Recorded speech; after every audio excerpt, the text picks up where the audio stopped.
네, 안녕하십니까. 이상로입니다. 자, 오늘 특징적인 기업으로 두 가지 볼 수 있는데요. 카카오와 네이버 상당히 좋은 모습을 보이고 있는데 오늘은 카카오를 말씀을 드리도록 하겠습니다. 자, 우선 이 카카오라고 하면 우리가 이제 가장 먼저 떠오르는 것이 카카오톡을 떠올릴 수 있고, 우리가 카카오톡 같은 것들을 이제 전문적인 용어로 풀었을 때 이제 플랫폼이라고 흔히들 얘기를 합니다. 자, 그럼 이런 플랫폼에 대한 중요성이 현재 다시 한 번 더 부각이 되면서 상승하는 그런 국면 자체가 이루어지고 있는 부분인데, 자, 여기에서 우리가 조금 봐야 되는 것이 이제 간밤에 있던 미국 증시 같은 경우에도 기술주들에 대한 반등이 상당 부분 올라왔었는데요. 그 기술주들 중에서도 인텔이라든지 마이크론 테크놀로지 같은 이제 IT 전기전 접종이 올라온 것은 아니고요.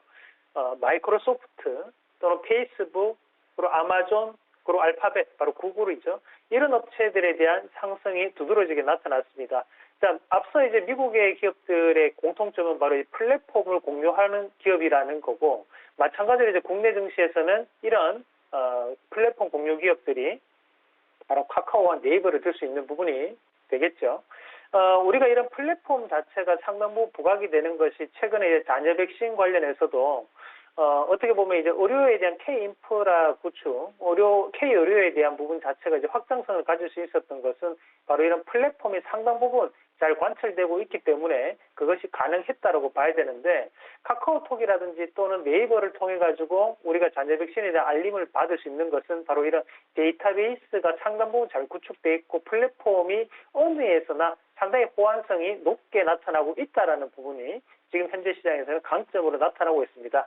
자, 최근에 이제 이슈가 됐던 것이 이제 또 메타버스가 상당 부분 이제 이슈가 되고 있는 상황인데요.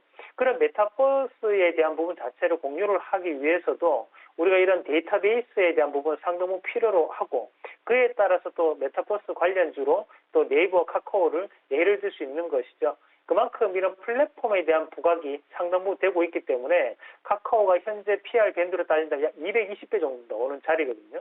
그럼에도 불구하고 오늘도 다시 한 번 더 신고가를 쓰는 양상이 아닌가, 그렇게 평가를 한번 해볼 수 있습니다.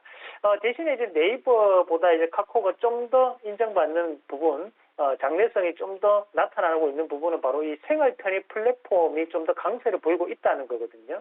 우리가 이 카카오 같은 경우에는 교통이라든지 또는 뱅킹 위주에 대한 생활 편의 플랫폼 자체를 상당 부분 구성을 하고 있는데, 처음에 사업을 시작할 때는 돈이 안 되는 사업이다라는 평가 절하를 많이 받았지만, 최근에는 이제 사업성 자체를 구축하면서 광고비 형태에 대한 매출이 상당 부분 나타나고 있는 점 자체를 감안했을 때 장래적인 부분 자체가 지금 평가를 받고 있다라고 볼 수 있습니다. 자, 마찬가지로 이제 웹툰과 웹소설에 대한 부분에서도 K 컨텐츠를 기반으로 해서 지적 재산권이 부각이 되면서 지금 주가에 대한 한 번 더 업그레이드가 나타난다고 봐야 되고요. 양기업 모두 다 우리가 컨텐츠에 대한 비중이 매출의 약 40%대를 차지하고 있기 때문에 결코 이 부분을 자제해서는 안 될 거라고 말씀을 좀 드리겠고, 다만 약점을 우리가 한 가지 들 수 있는 것이 우리가 이제 자회사가 상장이 되면서 이 지분에 대한 가치는 희석되기 마련인데요.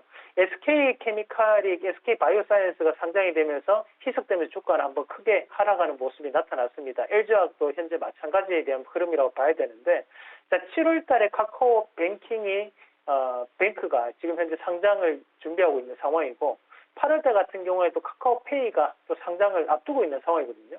그런 부분을 감안한다면 현재 우리가 카카오에 대한 부분에서 신규적인 매수가 맞는 것인가?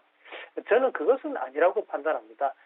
단기적인 트레이딩 관점에서는 충분히 현재 구간에서 접근할 수 있겠지만, 우리가 긴 시간을 가지고 지금부터 약 1년에서 2년 정도 장기 투자를 하겠다라는 관점에서 봤을 때 저는 극구 말리고 싶은 자리라고 판단을 합니다. 무작정 올라가는 주식이라는 것은 없거든요. 그 부분을 좀 더 감안하시면서 단기적인 트레이딩 관점에서만 유효하게 접근 한번 해보자라는 말씀으로 정리를 한번 해드리도록 하겠고요. 나는 카카오와 네이버 너무 사고 싶다. 사실 이런 기업들은 우리가 연예인 주식이라고 얘기합니다. 연예인들이 아무리 좋다고 하더라도 내가 그 연예인과는 사귈 수는 없거든요. 그러면 현실적으로 내가 살 수 있는 기업들, 그런 대안주를 한번 찾아본다면 플랫폼에 대한 영역으로 판단했을 때 이스트 소프트 또는 줌인터넷 같은 포털 사이트를 관련한 기업이 될 수 있겠고요. 또는 이제 아프리카 TV라든지 또는 다나와 같은 가격 비교 사이트, 또 플랫폼을 공유하고 있는 그런 기업들로 좀 더 대안주를 찾아보는 전략으로 말씀을 드리도록 하겠습니다.